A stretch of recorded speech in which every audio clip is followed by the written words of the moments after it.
తిరుపతి జిల్లా చంద్రగిరి మండలం శ్రీనివాస మంగాపురం శ్రీ కళ్యాణ వెంకటేశ్వర స్వామి ఆలయంలో ఆదివారం ఉదయం 8:15 నుంచి 8:35 మధ్య కుంభలగ్నంలో ధ్వజారోహణ మట్టంతో బ్రహ్మోత్సవాలు వైభవంగా ప్రారంభమయ్యాయి.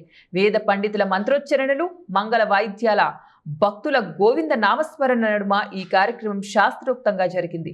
అంతకుముందు ఉదయం 6:30 నుంచి 8:15 వరకు స్వామివారికి తిరుచి ఉత్సవం నిర్వహించారు. ఈ ఉత్సవం ద్వారా తన బ్రహ్మోత్సవాల ఏర్పాట్లను స్వామివారు ఒక మారు ముందుగా పర్యవేక్షించారు. అనంతరం అర్చకులు విశ్వక్సేన ఆధారణ, వాస్తుహోమం, గరుడలింగ హోమం, గరుడ ప్రతిష్ఠ, రక్షాబంధనం చేపట్టారు. మీనలగ్నంలో శ్రీదేవి భూదేవి సమేత శ్రీ కళ్యాణ వెంకటేశ్వర స్వామి వారి సమక్షంలో ధ్వజారోహణం నిర్వహించారు. ఇందులో వైఖానస శాస్త్రోక్తంగా గరుత్మంతుణ్ణి కొత్త వస్త్రంపై లెక్కించి పూజలు చేసి ధ్వజస్తంభంపై ప్రతిష్ఠించారు. 18 గణాలను, 3,00,00,000 దేవతలను బ్రహ్మోత్సవాలకు ఆహ్వానించడం దీని లక్ష్యం. కంకణ భట్టార్ శ్రీ బాలాజీ రంగాచార్యుల ఆధ్వర్యంలో ఈ కార్యక్రమాన్ని నిర్వహించారు. అనంతరం శ్రీ కళ్యాణ వెంకటేశ్వర స్వామిని పులవర్తి సుధారెడ్డి దర్శించుకున్నారు.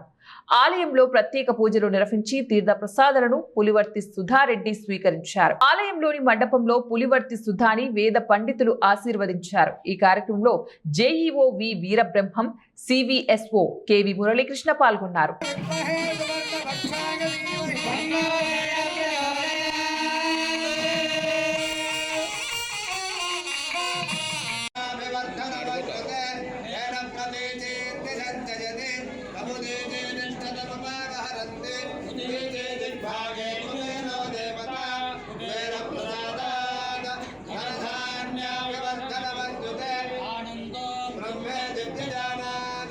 ఆనందాద్యేవ కల్వివాది భూత